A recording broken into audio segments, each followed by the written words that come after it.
Welcome to Keith and the Girl. I'm Keith Malley. I'm Chemda. Big Ben Rosenfeld. How you doing, Ben? Good. Hello. Thanks for having me back. Ben, of course, his new album came out. We were discussing before his album what the title would be. Now the album's out. He said, what do you guys think about geopolitical dick jokes as a title? And we said, long story short, no. But now I see that's what the title is. And looking back, love it. I love it, Ben. I always did love it. My job on the show is to be controversial, to get the person on edge so we get their deepest, darkest secrets. That's all I was saying. Now I see, obviously, as I did in hindsight, great title, and congratulations on your new album. Thank you. And I appreciate your revisionist history. Thank you. You talk on the album, of course, you have a 4-year-old daughter. When you talk about your wife, when you talk about Michelle, and obviously you do projects together, when you bring up depression or a blowjob joke, does she ever have to say, hey, come on, that's too far. That's weird. It's rare that there might have been nothing that stayed on the album. There might be one or two things where she's like, can you not do that one? But yeah, I cannot do it. I put it on an album. Don't worry, I won't do it. Here's the thing, Keith. Yeah, it's retired now. Yeah. When you ask guys like, hey, when your wife or your girlfriend or whatever, are they upset? Yeah, are they upset that you're? And I think, if I may speak for all women all the time with every one of my words, please. Right. Okay. Which is what women do all the time. Yes, that's all of my intention is to speak for exactly what I represent, you looking at whatever that is for you. I speak for all of those people. I think only women can speak for women and Quentin Tarantino, and that's it. but like, am I speaking for Middle Eastern women, Israeli in particular? Don't even worry about it. If you even think the person's a woman, she's saying this as well. Don't worry. Right. Anyway, on behalf of all women, the fact that you could even talk about us on stage might mean that you were listening. Fuck it. Crack a joke about it. You do know I have depression. Thank you, sweetheart. Am I psychotic if I don't have my pills? You heard me. You see me. I see. He talks about giving his 4-year-old kid melatonin and it knocks her out, right away. It's a miracle. Right. If any of your listeners have children, which I would question their judgment, but if they do, melatonin sleep gummies, mwah. Which... Anytime I post that joke or like a snippet of that online, that causes the most controversy, which doesn't even make sense to me. Like, I spend 15 minutes talking about Russia, Ukraine. No one gets upset about that. Right. Giving a kid a sleep gummy a couple of times a week, you monster. We can pretend to understand kids. We can't pretend to understand the conflict. But somewhere out there, your daughter is on a podcast going, you know how to get them to give you a gummy, but like right before bed? Right before bed, they think you're going to be like, yeah, I promise to close my eyes. Can I just have a gummy? Yeah. Oh, that one? Yeah, sure, that one. They think it's real cute. I call them vegetable gummies. Can I get my vegetable gummy? Can I get my sleepy time gummy? Can you talk to me about Ukraine and give me a gummy? And then we'll pretend that one of those put me to sleep. You choose. It's your social media. By the way, that's me in comedy clubs. No, the comic talks to me for an hour. Oh, that was fucking hilarious. But he says, hey, don't feel so bad, other parents. I'm actually building a tolerance up for my daughter against creeps. Yeah, try to root for me. Fucking, you can't. Well, okay, you think just the melatonin joke was controversial? The follow-up to rape was probably more That's not what the people comment on, though. It's the giving the kid the gummy, not the being roofie-proof. It's time, baby. I'll be roofie-proof. Oh my God. Is it true that in Russia, you're Russian, in Russia... I didn't know if you knew. You're Russian. You're fucking Russian. You can't call it war in Russia. Literally, if you live in Russia. Is that true? This specific war. It's not like you can't say war ever. Right. It's not, right. But warts I had. Right. I mean, you can't say this is a war. You can talk about the Great War, World War II. That's fine. But the current conflict with Ukraine, you can't call it a war. That gets people in jail. Yeah. Can you call it like an upset, like we're not fighting, we're just upset? Like, can you call it a disagreement. You can call it a marital argument. Yeah. Okay. I think a marital argument would suppose Ukraine's the property and they're together, so that they'd allow. Special military operation is the one that the euphemism they've been going with. Special military operations. And what do you call it? That's what she said. What do you call it when you and your wife had a fight? Special celibacy operation. Thank you for the setup, Keith. You're the two best journalists I've ever come across because you actually listen to the source material. See? And then you quote it back for me for the spike. This is great. And what are your thoughts on your dad getting married in Russia and then getting divorced in America? Recently we read a story about an older woman. I think she was in a hair salon. She said Ukrainian's president was handsome and has a good sense of humor. And she got fined a good amount of money. It's really like that? Can you speak for all Russians on this, please? This is what we do on the show. Chemda. I can only speak for Russians that are Middle Eastern women as well. There's strong censorship during wartime, which if you read books, pretty much all governments, including American government, the bigger the war, the more censorship gets involved. So yeah, I don't know that specific case, but it's definitely, right. It track. I wouldn't be surprised by that, Right. Does your dad understand, because he sounds like a hardcore Russian, or maybe it's just the accent that he has, that you portray, but that I have to assume he has. Like, what are you doing stand-up? I'm a fucking we're men. You know what I mean? Like, if you're doing anything artistic, I'm making this up, but if your dad was mine, I assume he'd be like, podcasting, what the fuck is it? I don't understand it. And we're men. You talk about getting into you're driving and somebody cuts you off and your dad really wants to kill him. Oh, let me take this baseball bat to his car. Oh, you're going to hurt him? Hurt him? We're just saying hello and bye-bye. Is he pleased with what you're up to? Both parents individually have eventually come around. I would say they were most displeased when I quit grad school at Caltech to focus on comedy. And then they're like, well, all right, he's paying his bills. He's not sucking money out of us. I guess we can't complain that much. And then my mom doesn't care about the stand-up because I've created a couple of book projects. And she's an academic, right. So like, okay, books are a real thing to her, whereas everything else is bullshit. So you talk, of course, about your face blindness. We talked about this the first and last time you were on. Do you? I might ask you this. I don't see how I wouldn't have. Do you see your 4-year-old and you just know it's the 4-year-old, or you're like, chances are pretty fucking good it's my 4-year-old? Her, I know, but like we visited her class yesterday and there's only 8 other kids. I have no fucking idea who's who. But like two of the girls I've seen enough times that I know, well, one of the two. 2 of them I know their names, but one of them had her hair up, so I couldn't figure out who the hell this little child is.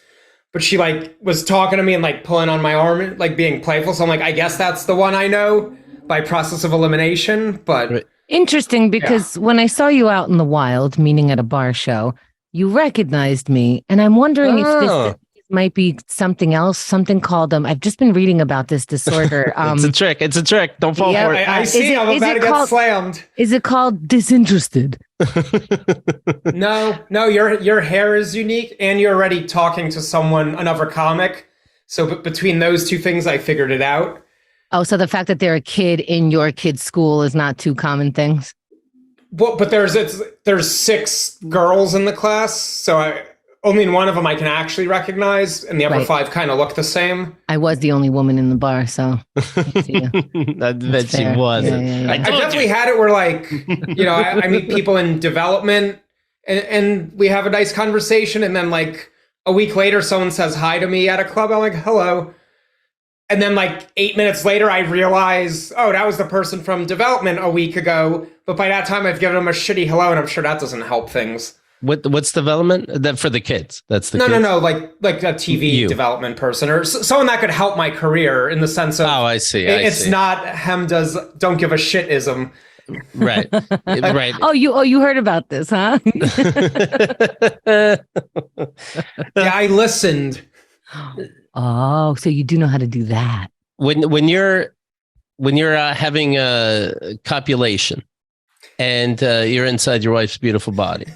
Wow, how do you make sex sound bad? It's like I tried to be respectful. This is still like that's so. Oh my god! I love the academic language from the most Brooklyn sounding guy I've ever talked to. First of all, thank you. When you and your wife right are having a lovemaking session.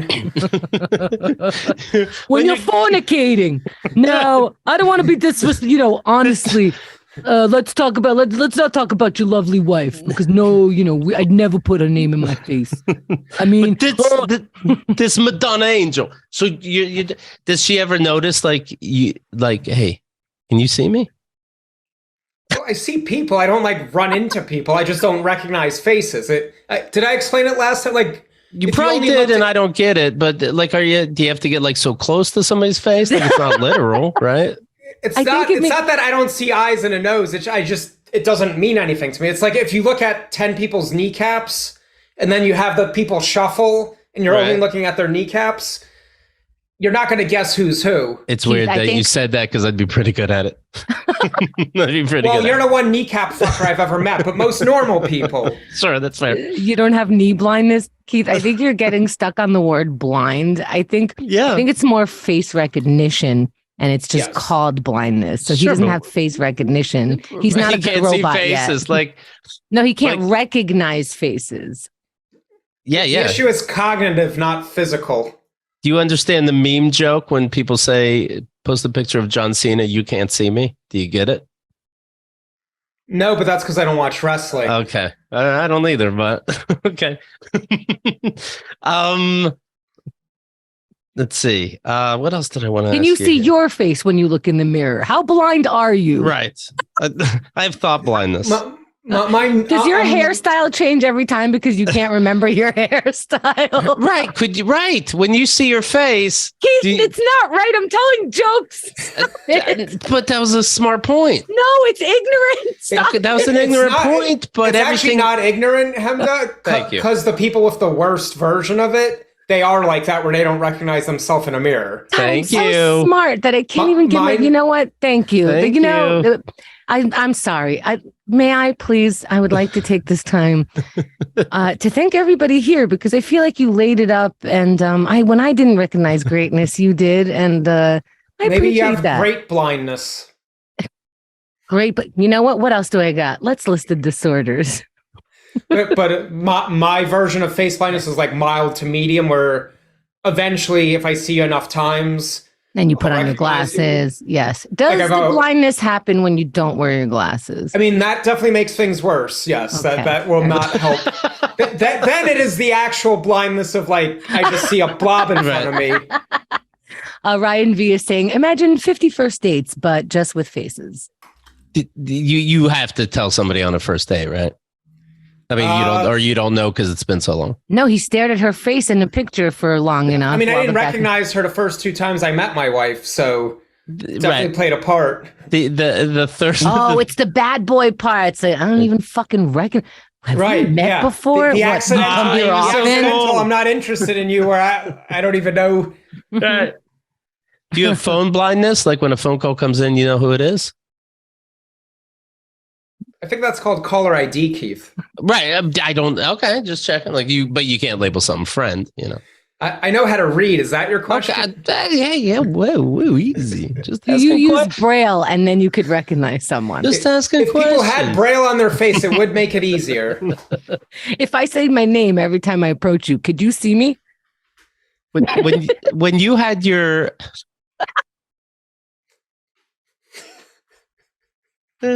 Chris Ellis saying face negging. All right. So it's so when you it's like the third date or whatever with your wife or a text you send, you'd be like, hey, I have face blindness and I recognize you every time. In that voice. Yeah. I mean, or text, every time. You can still type it. There's no other way to read it. Every time. No, I've just learned to semi-play it off where people just think I'm somewhat a dick, but not totally unsure who I'm talking to. I think that's where I got most of my acting abilities, is pretending I know who the hell I'm talking to. I love in the stand-up, you come home from like a bad show and you go, honey, I don't know. Do I even know what my comedic voice is? What is it? And she's like, hey, you're extremely unlikable. Oh God. She literally said that. That was a direct quote. Then I built the rest of the joke around it, but she just goes, unlikable. Now you have face blindness, so you can't see this, but your face is very punchable.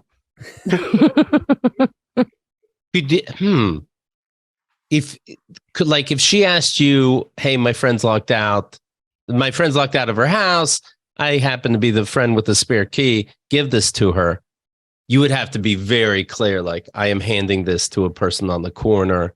Like, if you just saw a picture, that wouldn't help you, would it? It would depend if I've never met the friend before. Yeah. It would be sub-ideal. I would use context. Where I'm also curious why she has this. You never met her, and yet your wife has a key for her. That's kind of weird too, isn't it? Yeah, I mean, I'm going with your scenario, but yes, I don't like any of this. Noticed your own scenario is a bit concocted and weird. Put her on. I do like the word sub-ideal.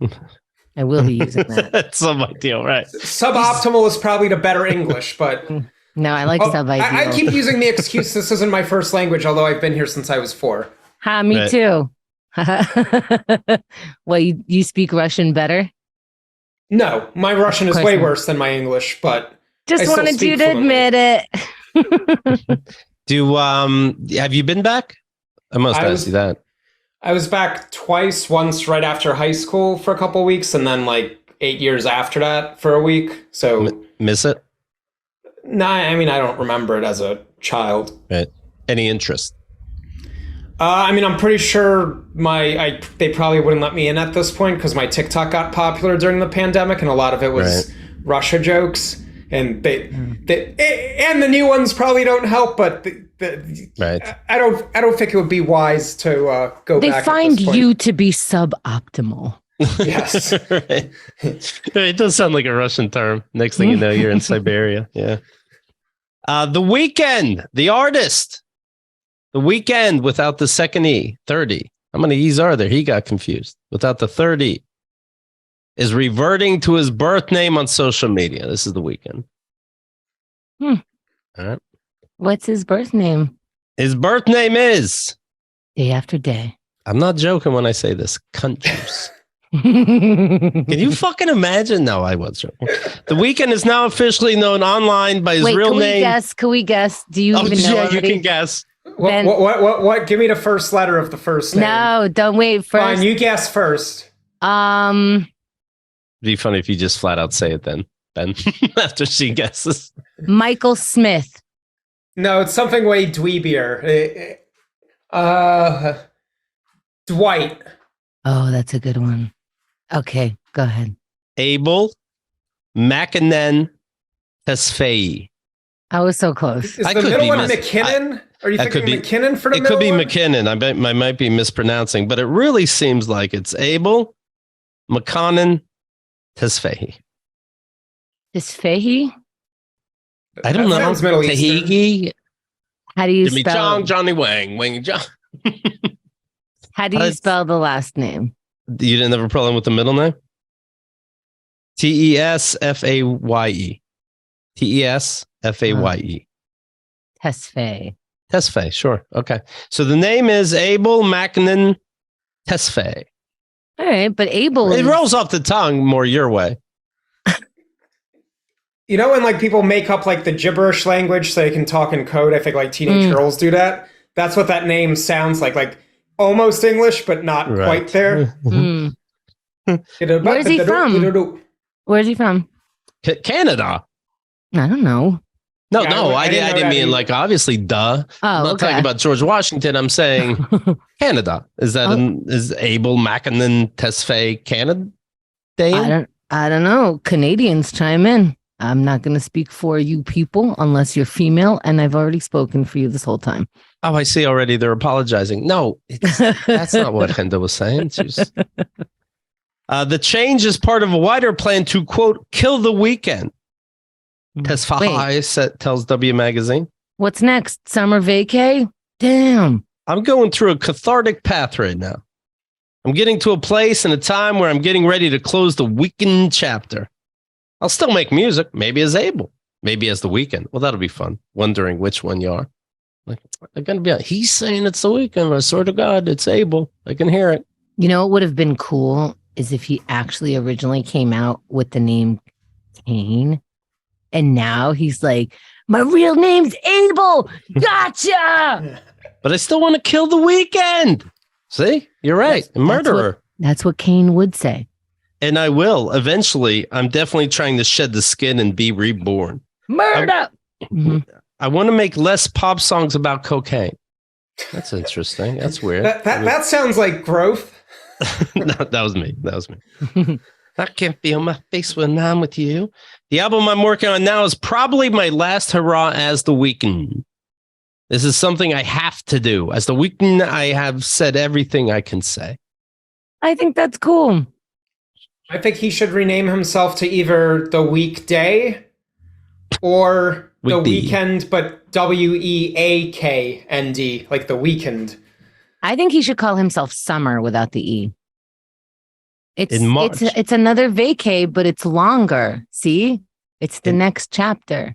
In March, the Guinness World Records announced that the singer-songwriter is statistically the most popular musician on the planet. But that's when you could use your real name. It'd be funny when you can't sell a fucking seat, though, after you use your real name.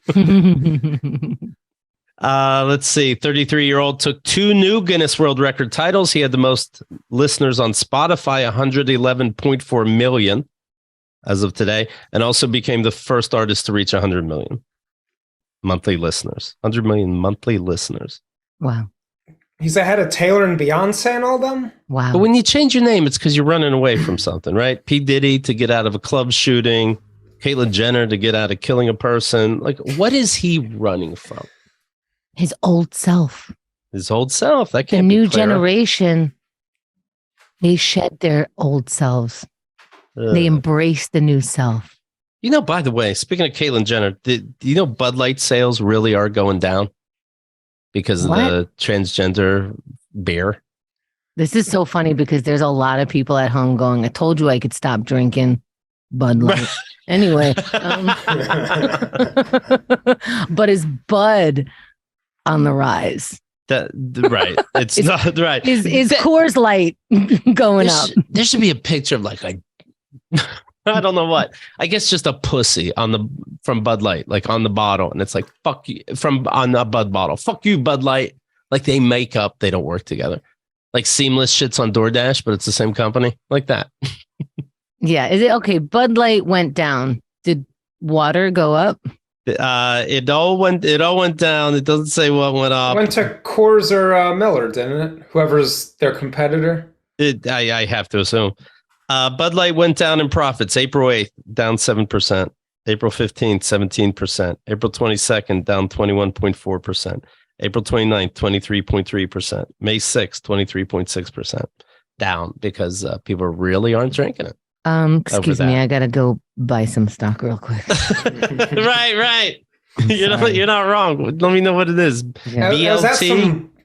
You know what? Bar or restaurant or bar, and they're like, Bud Light, it's 86 because the owner just doesn't want the problem, so we just don't have. It's out of stock. I so see. Don't right. ask. That could be it too. Yeah. Okay. Chemda, what was your well-timed joke that we run? Spirits and booze. I don't know. Kid Rock is donating money to you heard about the guy that got choked out on the subway? Sometimes dances. So there's a guy dances on the subway. Sometimes Michael Jackson. It's pretty amazing. Other times he's walking around just asking for money. A Marine happened to be a Marine. A Marine grabbed him as he was talking crazy on a train. Choked him out. The elbow choke. For like 15 minutes. Killed him. I'm sorry. No one else was on the car? I'm sure, but what are you going to do? Well, a bunch of people were helping the Marine because it seemed like the guy was out of control. But what would I do? Wait. Who was out of control? They're saying it was a homeless person who previously like kidnapped a small child or attempted to, and like pushed some old lady or something, or assaulted. Well, if that Marine knew all that, that's fucking awesome. It depends. Okay, I just heard two different stories. What I heard is this is how that a Marine went nuts and decided that he didn't like what Michael Jackson was showing him, put him in a chokehold, and then one stop on the train was 15 minutes, no doors opened. Now, what is the story? Right. That was what took fit. So was the door open? It keeps going? Like it's 15 minutes an exaggeration? I don't think it is. Is it? It's not like we haven't been stuck on a train for 15 minutes, but that's pretty rare. But what is the actual thing that happened? Ben, you say. That's all I know. There's two versions, depending on what Twitter and Facebook shows you. Okay. One version is little homeless man mumbling to himself, Marine got PTSD and choked him out for 15 minutes. Okay. Other version is maniacal homeless person, super aggressive in everyone's face in the subway cart. Marine stepped up and choked him out probably for too long anyway, but yeah, either way, it does seem aggressive. Either way. There's a point where I had it once. I was walking on 23rd Hey, if you kidnapped a child, I'm saying fucking death penalty, and I'm not being funny about it. So good. Who cares if it happened retroactively? But it seems a little fucking. It seems like this guy was excited to kill somebody. Like he was ready to go. It seems like he was ready to go, and hey, I'm going to be the hero. Like at a certain point, you saw the guy was passed out. That's how choking works. Mm. So there's video, Keith. You saw the video. What does the video start with? I didn't even see the video. I saw pictures. I'm not watching something for 15 minutes. Can both of you stop talking about this like you know shit all? Let's move on. That was just so you both know. That was ridiculous. Isn't this how the internet works? You just spitball things that you barely read about and lead into your opinion? Well, okay. Let's enjoy life. That's wow. No, yeah, I'm never watching a 15-minute video of someone being choked out. That's boring. I'd rather see the monkey brains being eaten. But unless you're paying $60 for the UFC. Boom, boom, boom. All right. Well, I think you still have the story right. How? There's two different versions. Is there? What when he wasn't too aggressive on the subway, when he was. Either way, you're great. One, the Marine out of nowhere decided to put a chokehold on this guy. That retroactively. I don't think anybody said that one. I think you're adding sweet words to it. Well, a sweet homeless guy was just trying to eat some vegetables that he purchased, by the way, on his own from a good job folding boxes. That's illegal, being paid under the table. But okay. I see, because this is always how you retell a story. I didn't say any of that. You're saying there's a homeless guy minding his business and then a Marine choked him. Yeah, I thought you were saying that there's this homeless guy who sometimes dances, sometimes asks for money. The Marine was annoyed by that and out of nowhere choked a guy. I thought that was the story. And then I thought he just had PTSD out of nowhere and then decided today was the day and this homeless guy was in his way. Right. But I'm not bringing up neither of us brought up PTSD. No, that was my conclusion. Like, this came out of nowhere. I was going to say, is this like, are they saying PTSD? Are they like, how is this out of nowhere? I was going to ask, but then Ben told a different story. And now I'm forgetting what that is, but I thought I heard it's so different, but all right, fair enough. We'll move on. I was just saying that Kid Rock gave money to this guy's defense. It's up to $2.2 million. And when I see Kid Rock who shoots bear, I'm like, probably my story's more right.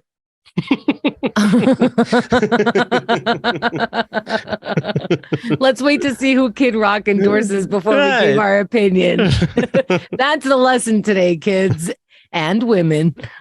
I don't know how this isn't going to be controversial. The cover of Sports Illustrated, they put out 4 covers of the swimsuit issue. It's like, who do I jack off to first? One the Marine, one the homeless guy, what are the other 2? One the Boston bomber, one and Kid Rock. The actual 9/11 buildings. Megan Fox is on one of the covers. There's 2 other hot chicks on the other 2, and one of the 4th cover is Martha Stewart. Martha Stewart in a bikini. Mm-hmm. Nice. Real nice. Yeah, that looks real. Right. Right. Okay. Right. Everyone feel good? Right. What a feel-good issue. Thank you. That's I'd be upset about this. Shoot Sports Illustrated for the fucking lies. No one looks like that at that age. Yeah, it's fine. Eat a cupcake. You know what I mean? You're making the best ones. Come on. What is this?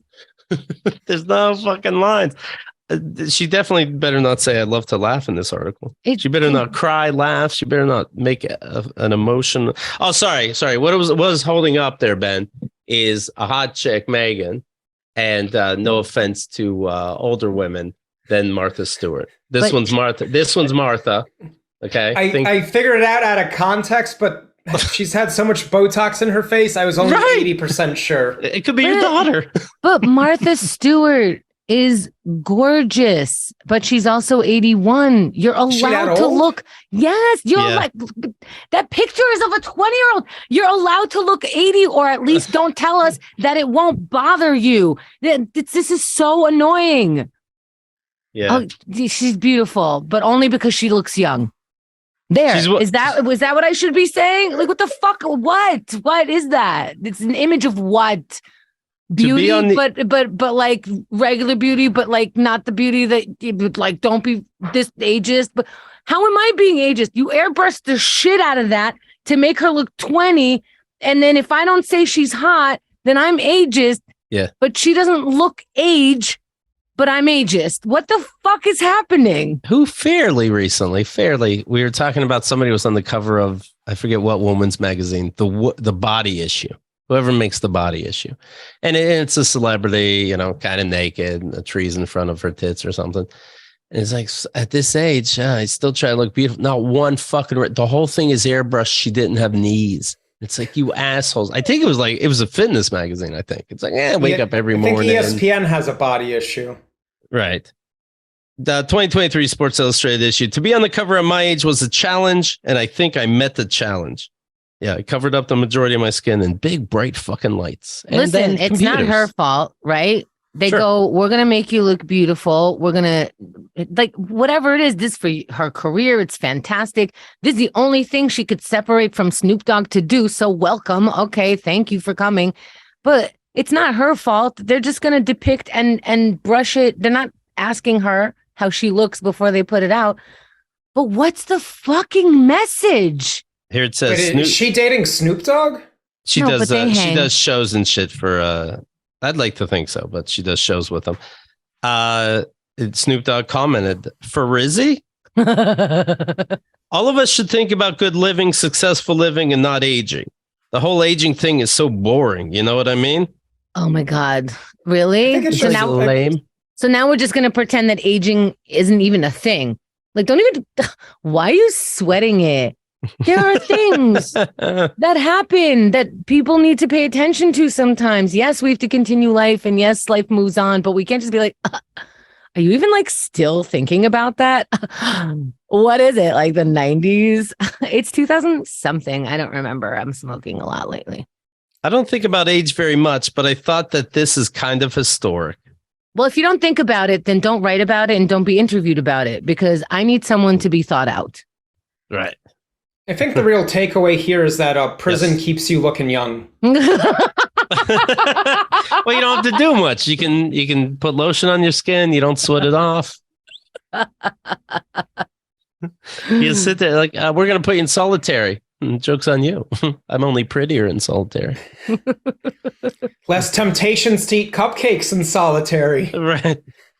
The other day we talked about Rudy Giuliani being sued.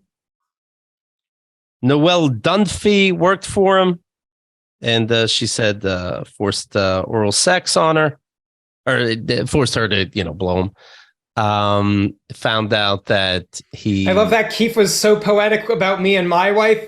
He forced her to blow him. But I mean, if he was here, I'd be more respectful, Well, that was Keith Moore going like, to be clear, force him to blow him. Like, right. Yeah. Right. Just you got to know what this guy's a piece of shit. Here. Yeah. He's less than optimal. Sexually assaulted her, stiffed her out of $2 million. She also found out that he was offering people $2 million for pardons from Trump. He's like, I'll get Trump to pardon you. $2 million. Noelle Dunphy is suing Giuliani for $10 million over his alleged sexual abuse and wage theft that she was secretly employed while she was, quote, secretly employed as the off-the-books business development manager and PR consultant. Let's see. Claims he made clear that sexual favors were part of her job duties and payment for his agreement to represent her in a pro bono domestic violence case. That was earlier. On the first day of employment, he kissed her in the back of the limo, later asked her invasive questions about her sexual history, and forced her to perform oral sex the same month she was hired. All right, so we know it's $10 million. And I'm very, very excited. Yeah, did you just want to bring that up again? I didn't know how much money it was, and I didn't know something else. So Keith's just trying to find the market rate for a blowjob these days. Thank you, because this is too much. This is too much. When our wives don't blow us, it's like, I get it. I didn't know you're asking for 10 fucking million. I just want to know what secretly employed means. That was the strange part to me. He said it was off the books because he's going through a divorce. He's like, it might not help my, I don't know. It makes no sense. But I'm going through a divorce. How about I just, how about I just pay you on the side? How does he explain the payment thing? That's weird. You don't. How does Trump explain it? Well, no. How do you explain? $5 million. How does anybody? Yeah, you don't. How do you explain the blowjob thing? How do you explain, what are any of his excuses? Right. Well, you let the public make up excuses for you.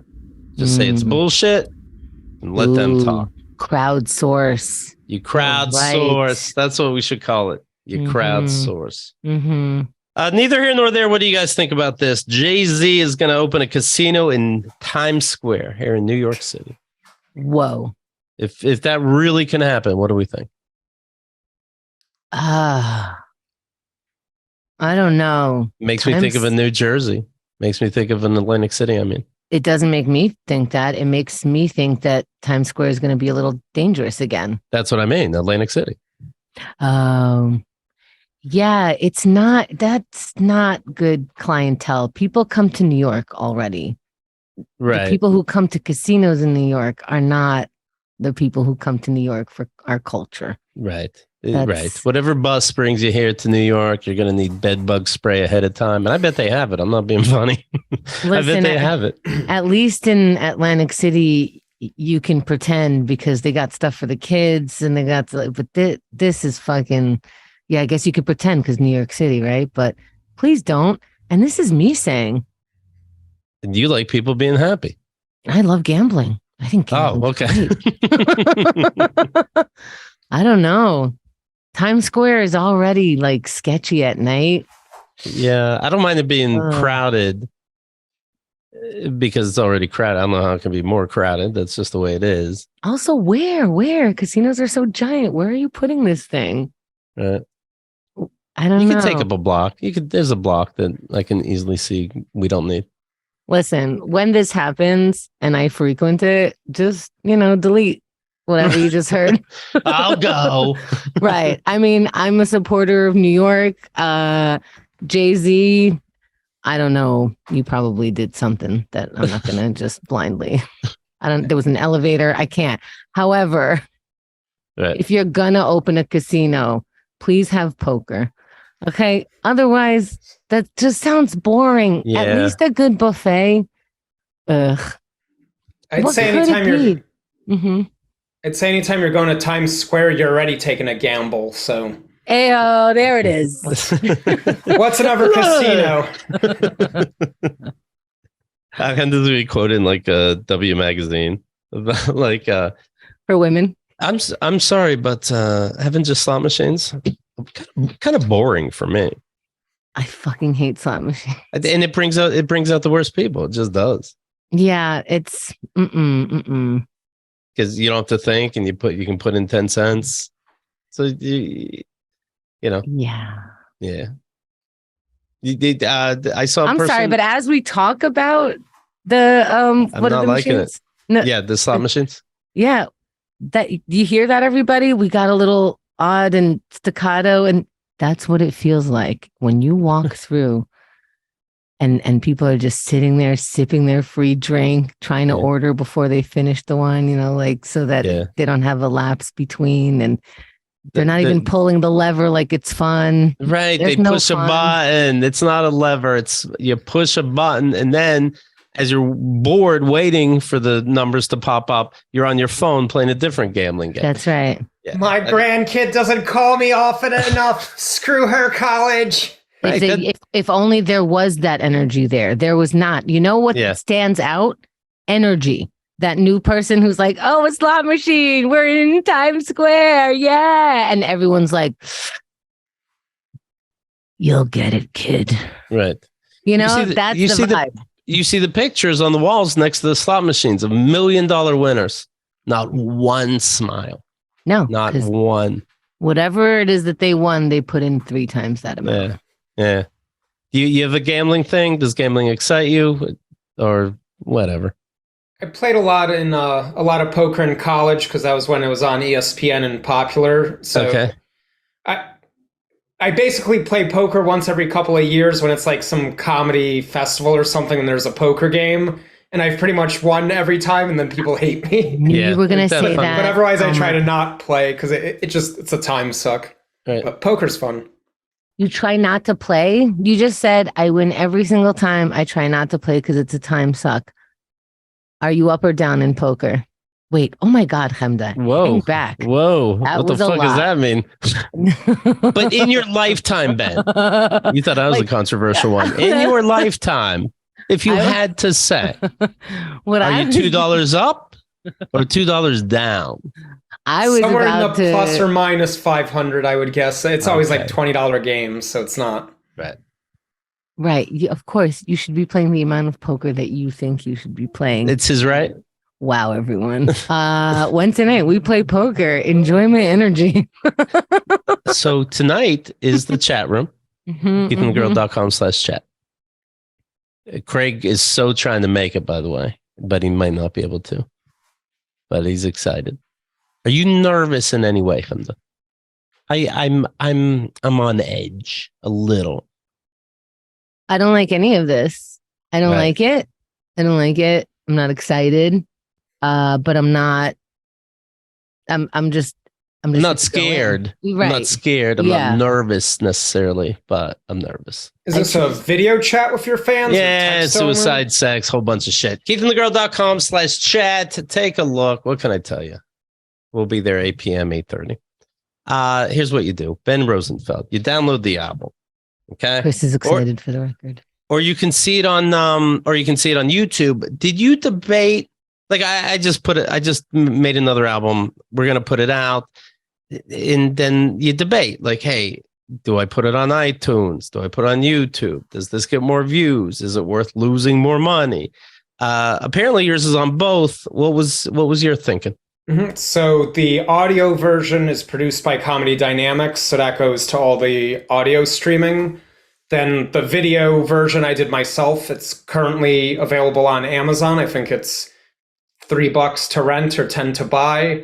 And then I'm currently my goal was to have the YouTube version publicly posted by the time this podcast aired, but I'm working on kind of editing it down where it's just less crowd work stuff. And next week, we'll say it'll be on the YouTube in full. But the general idea was like the real fans, give them a couple months of if they really want to watch it when it's out, then it's on Amazon, or if they're poor, they can just listen to the audio. And then once it's older material, then put it on YouTube and see if it gets more views and helps. It's nerve-wracking, right? You ever do a stand-up and be like, oh shit, now the hard part. A lot of days it feels like marketing is the job and stand-up's the little hobby at the end of the day. Yeah, right. What do you do for fun? My job. Yeah. Check Ben out. Again, the album is called Geopolitical Dick Jokes. You can go to bigbencomedy.com, see what's doing. And that's that. Love to your family, Ben. Good seeing you. Thank you so much for your time. Thanks for having me. Great to be back.